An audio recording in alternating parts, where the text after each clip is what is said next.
You guys have anything you want to say to me, or So many topics today, and so many topics. I don't so many know. topics? Don't know. I mean, one comes to mind. I can't wrap my head around it. China, We were really baby. busy yesterday. Really busy? Oh, yeah, we have I been couldn't prep busy. as much for the pod. There was a big meeting. A lot Right. of stuff happening. A lot of off stuff, Pod. We don't yeah. talk about everything in our No, lives. so we don't right? share. We sort I of thought we focus shared on things some between things we the- do. Some the things three we of us. I kind of want your work and your personal life separate. Right. In the personal life, Yeah. what we like to do is talk to Governor Gavin Yeah, Newsom of our good friend, California. Governor And that's kind of like on our own time. And I feel like we can keep that separated. It doesn't feel like everything has to be a pod thing, Aiden. I don't feel like everything has to be a pod Not thing. even when they introduce you as the host of Lemonade Stand. Yeah. They did not Intro mention. and outro. They didn't mention that Dude, we you were said thank you, YouTubers or Lemonade Stand, streamers. like, Just the podcast hosts of Lemonade Stand. I just, That was well, so yeah, funny. it was a recent experience. This screenshot is real. Yeah, Brandon, this is a wild. real screenshot I took on my phone when I was trying to connect in. I saw that there was waiting room 5 in the Discord. And Just the me only and 2 Gav. people in it were Just Atrioc and Gavin. Me and Gavin, waiting room 5. We're Discord buddies. Chop right? it- We chop it up. chopping it up with Gavin. We're gonna play Valorant later. We're And fucking. You're playing Valorant with Gavin. And what do I get? What do we? I Okay. tune in. One, this is what happened. Yeah. This is what happened. I want to be clear. This is not a joke. I had no clue this was happening. I had no idea any of this was going on. God. And I get a phone call. I'm just at work, working at my desk, and I get a phone call from Brandon, and I pick up, and he sounds concerned. He's like, I was "Hey, stressed. I do you was have- stressed. Do you have Doug's phone number? It's actually kind of urgent." I'm like, maybe. Like, I think, and I made a joke. Like, I think I have Doug's social security number, but not his phone number. Yeah. And Which is true. which is true. But and then I did some digging. I did find his phone number. Atrioc, very concerned on the phone, tells I need to get a hold of Doug. Find a way to get a hold of him. He doesn't have his phone number. I'm like, okay, like whatever. Hang up. Go looking for Doug's number. Give him a call. Yeah. Nobody picks up. And then I send Doug the first text I've ever sent him, which is, "Yo, this is Aiden. Brandon really needs to get a hold of you. He said it's urgent. Haha. I don't know what's going on." And then I decided to tune into Atrioc's stream because he had prefaced the call with the fact that he was live. And I tune in. I hear Atrioc looks concerned. It's only him in the frame, and I can hear someone talking in the background that I don't recognize that is clearly like a tech person who is getting them into a show. And then all of a sudden, I read the stream title as they enter the show and call on Gavin Newsom. Brandon is interviewing Gavin Newsom on Twitch, and I have a life outside of you. Okay. I'm watching a flurry of Twitch chat messages that all say the word boomer in all caps because of the tech issues that you're experiencing. And my guess, because Doug isn't on the call yet, I'm guessing that you need Doug's help with something like OBS or tech related, and that's why you needed to get a hold of him. That's fair assumption. So that's just my guess as to the situation. But then a couple minutes later, Doug joins the fucking call. And then they intro you two as the hosts of Lemonade Stand. And then the interview with hosts. Gavin Newsom starts. And I'm sitting in my office staring at the screen, dumbfounded that I'm watching my 2 co-hosts interview the governor of California. And I'm finding out right now. We were sure we had mentioned that. Dude, I honestly really thought was. we had mentioned That's it. so funny because as I was calling, so I'll give you a little context on my side. Is I show We've up talked to Aiden like every day about at least something. For something. every We've week. hung out with you in person the whole week. We've known about this. My context is I am 2 minutes from an interview with Gavin Newsom where Doug is supposed to be there and he's not in the call and they keep asking me about him. And then 1 minute before he's supposed to go live, he joins, but he's dead silent. And the tech guy is asking Doug point blank, "Hey, can we get a mic check or something?" Says nothing. He said, "We're about to go live. Anything you can say, Doug? Any words at all?" Nothing. Okay, now we're going in with Gavin Newsom. That was my context. So I was not nervous going in, but I'm starting to freak out. Hold on, Perry. Can you pull this up? Yeah. So this is the actual. This is what it looked like. Aiden opened it up and just saw us just chopping. I think they just got like a different. You know what's crazy? I wish I saw this because Atriox OBS is so fucked up. Why didn't you that show all- the governor? that What are all you I doing? could see was your face. Why did you not show I the added governor? the governor to my OBS. Yeah, but and then in the stream, there's a mini governor. I Why fucked did up you his do stream. that? I gave him a picture of himself on his own stream so that my stream would be better. That way all the viewers came to my stream. Okay, it's a fucking Just screen grab the whole stream that they were broadcasting. No, because my display on Discord is my OBS. So if I show the whole stream and he would see a picture of it would be infinite loop. So We don't get into tech issues here. You could have done a Listen, screen share. also- This is fixable. This is an actual boomer thing. That in an interview with the governor of California, Listen, you me didn't and the show him, governor- but put a mini. We don't worry picture about of him. tech. We worry about progress. We worry about future forward That's solutions true, dude. for California's problems. what I also couldn't believe Mm-hmm. is that after all of these tech issues, Gavin's team doesn't have an internet connection apparently Oh my because God, dude. his His- voice just kept cutting out.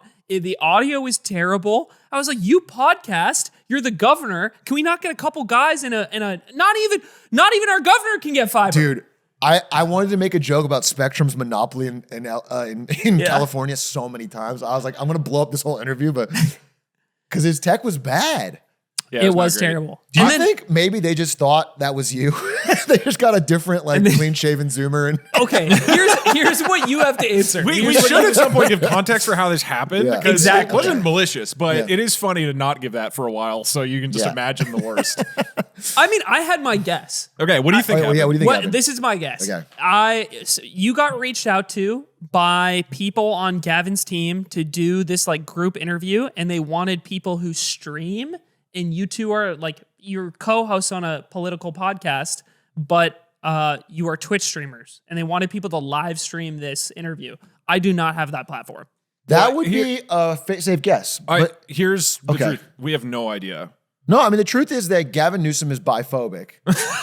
And you know what's funny is he's okay with gays. Like, gay is fine, straight It's is like, fine. He said, "Make up your He did. fucking mind." He said, pick a side, it's not a fucking buffet. like,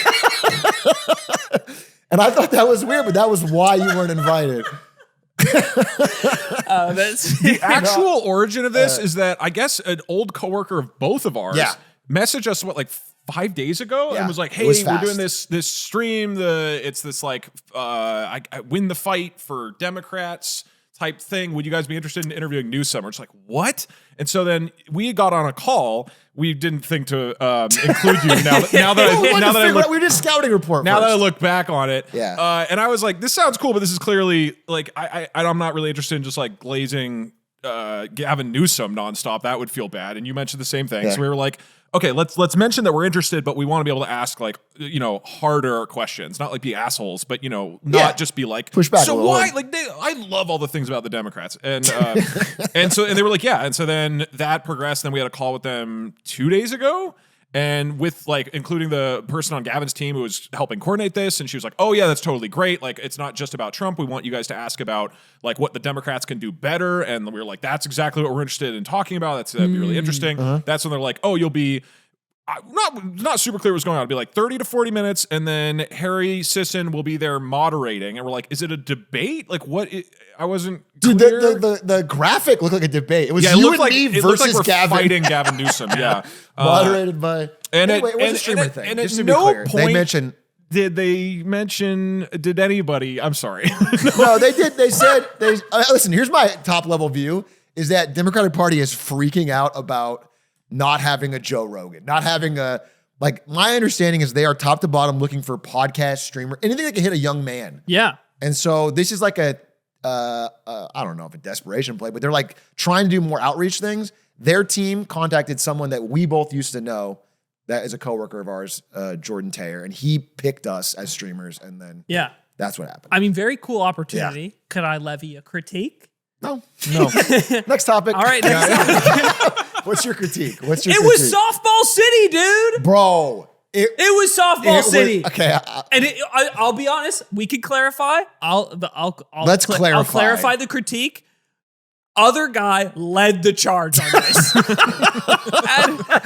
Listen, I don't know that guy. I'm not trying to be, but that was quite softball as an opener. It was a tough thing to be there as the first question was like, so why are you so great and everything that Trump is doing is terrible and there's no, and it was like, okay. That was exactly, I was like waiting through the first two questions and I was like, what are we doing here? We're asking Gavin about like, Gavin, how do you get your dick sucked so much? How do you do it? And I was like, this is not an interview. Okay, it's not, but I did not ask that question. What I hate about those questions more than that they're glazing is I think they don't produce, the answer is also nothing. Yeah. There's nothing, you're not asking the person anything. So the whole interaction, not only are you not providing me anything valuable, you've also straight up wasted my time.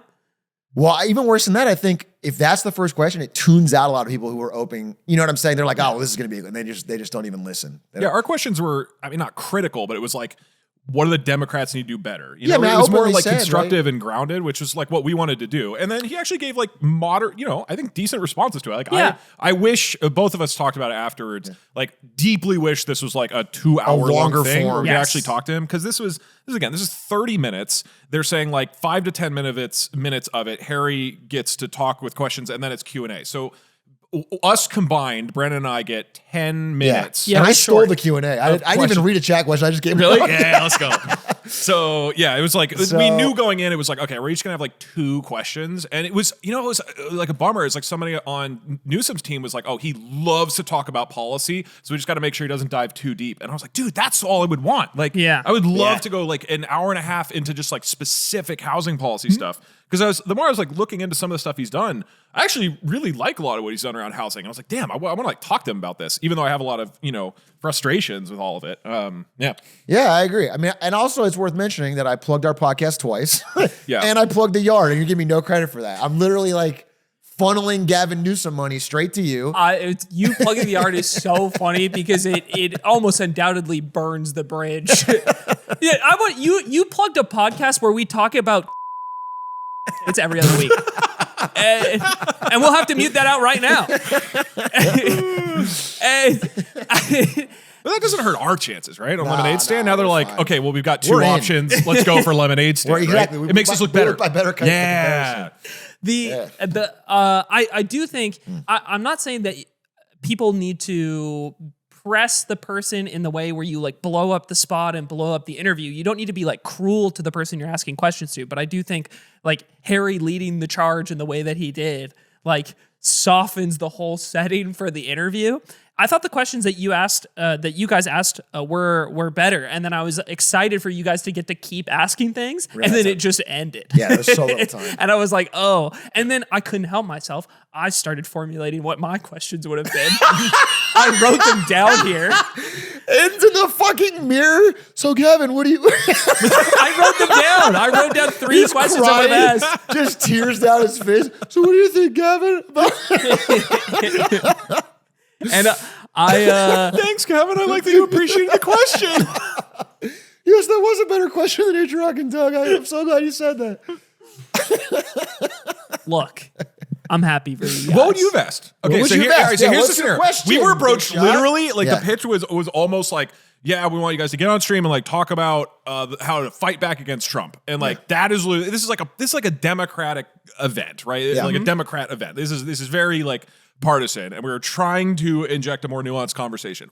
And then literally we're like, we have 10 to 15 minutes. Yeah. What would you have said? Okay, on the spot question that I thought of while he was answering one of his was he had a lot of this vocal support for this abundance movement, and the book itself shouted out Ezra Klein. Yeah, he's super supportive of it. With that in mind, I was curious, when you look into the support of like the larger corporate benefactors or like philanthropic things behind the abundance movement, there is some questionable big corporate donors, namely some like political think groups that are funded by like the Koch brothers or like Koch brothers funded organizations. So when you look in the background of the funding of the movement, and I say this as somebody who read the book, enjoyed it, and agrees with a lot of the things in the book, when you look at that and then say you're a fan of the movement and what it stands for, how do you balance that with the fact that it's funded by these big corporate interests? Harry would have cut you off mid-sentence and said, God, I love your hair. Governor Newsom.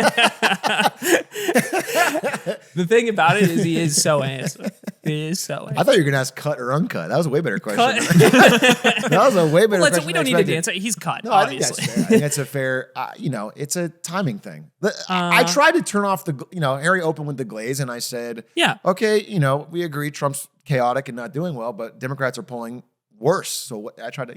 Yeah, no, I thought it was fine. And then the other couple things I've wanted to ask him about is he gets kind of railed on because there was a bill in California for universal healthcare to exist within just the state a couple years ago, and he's often faulted for like the failure of that bill. I think if you look into it, it doesn't like rest so nearly solely is on him as Sure. like the narrative suggests. But I was curious of like what he thinks of universal healthcare being an effort at like a state level in the United States, especially a state as big as California that seems capable of having the negotiating power, more negotiating power than, a smaller country like Norway, for example.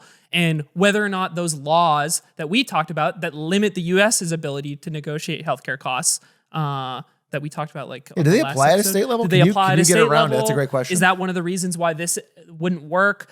What's his opinion on that? And then the last thing, I was just asking about structural, like he keeps talking about the changes to housing he wants to make. But when we're talking about lowering the value of housing in California, which is like exploded so much, lowering the value of housing is so against the interests of all the people that own the houses already, especially with how high home values are in California already. How can you provide and make all these efforts in regards to housing that you say you want to, when the interests of all the existing owners stand against that? That's what and I I was think he I- was I talking was- about was that my a I bit. was question, starting too. to ask that, and then I got cut off because it's like, we're going to do Q&A. Like, that's literally what I was going to say. It's like, you're describing these things, this feels politically untenable as a politician who loses their job if they Exactly. piss off their constituents. But I was cut off. And he even gave me a partial answer to my own question, which was they were talking about how they sued like the city of Huntington Right. Beach regarding their zoning laws and stuff. So it's not, I think genuinely he seems like a guy, it's like as much of a politician as he is, and I understand that. And he's going to answer things in like that political way that I've seen him do many times. He also digs into the details of a few things you ask him about, and it's like worth a shot to ask these things. So it's too bad that it was just cut so short, because I feel like as soon as we got to your guys' questions, it was like, okay, we're finally going somewhere. And then I sent him an email afterwards and I said, hey, look, that was fun. Thanks for the opportunity. I think people nowadays will not trust anything a politician says in a soundbite, no matter how good. His answers were good, but no matter how good. Yeah. And we would really appreciate a longer format where we can kind of dive in and see human answers to human questions. We'll see. I mean, they said they would love to have a follow-up call. Maybe you come on to that and we fucking talk about it. We got good feedback from the folks involved, and I think they appreciated that we were bringing that perspective that was not just like, yeah, aren't we awesome? You know, like, It didn't work in the last election. It's not going to work now. It's just right. not- And like, what makes me hopeful is like, I think the Democratic Party does realize how bad of a position they're in. And so I think they're receptive. at least to he things. does. He kept saying He does, yeah. he got it. Like, that was the give credit one- to him. Like he is aware and making strides. You know, with like his podcast, he's like interviewing Charlie Kirk and stuff like that, right? And so he's at least aware of it, and the folks we spoke to on their team seem like aware of it and very thoughtful. So I'm hopeful that this is, you know, I don't think that this 30 minutes was anything super impactful, but it could be something that leads to more in-depth, you know, impactful conversations, whether that's with us or other people. Because man, it'd be so sick to really dive into these details. Can you show right? this one meme just to close out this discussion? what are you pulling up right now? This in the show links is the latest thing. Do you mind pulling that Is up, this Harry? going to make me feel good or sad? Also, I just want to reiterate, I think what you're saying, like, we're both streamers, and they said, oh, you guys are able to co-stream the event if you want. Yeah. And Atrioc was like, yeah, I'll co-stream. I was like, nah, I don't want to. Which just really reinforces why it was us two that needed to be there, not you, Aiden. But I mean, They couldn't have given twitch.tv/Calvin Aiden a chance. the not even a Twitch affiliate account. picture it while playing Mario Kart, dude. Just barely. I think I forgot something. If you forgot it wasn't important, yeah, you're right. It's Oh Aiden my left God. At soccer so practice good. crying. I've seen the fat Aiden version of that photo of me so many times that I so thought it just funny. was that. It's just funny because when I called you, I forgot if we told you or not, and I didn't want to bring it up because I didn't want you to fight with me on the air. I know. I figured. And I told my chat, I was like, I think I told him, and then I was wrong, so I felt bad. Anyway, other stories this week. Lots of stuff going on.